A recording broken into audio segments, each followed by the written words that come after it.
तर येवल्यात अवैध धंद्यांवरून छगन भुजबळ चांगलेच आक्रमक झालेत। तालुक्यात शांतता राहिली पाहिजे असं म्हणत भुजबळांकडून पोलीस अधिकाऱ्यांची कानउघडणी करण्यात आली आहे।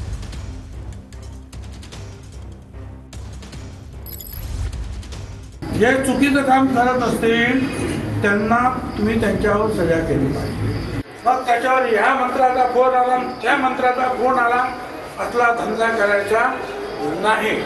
मी तुम्हाला अनेक वेळा सांगितलं की इथे काय ते काय जुगार वगैरे काय वेगवेगळ्या प्रकारचे काहीतरी असतात,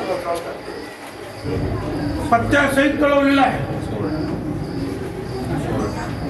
एकदा बंद झालं, परत चालू झालं। काय करतात आपले पोलीस?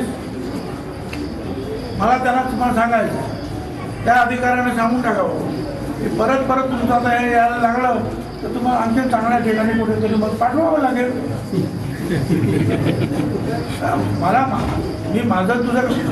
मला माझ्या तालुक्याचं जे आहे इतर आता काय चाललेलं आहे भाषामध्ये असलं काहीही घडवायचं नाही।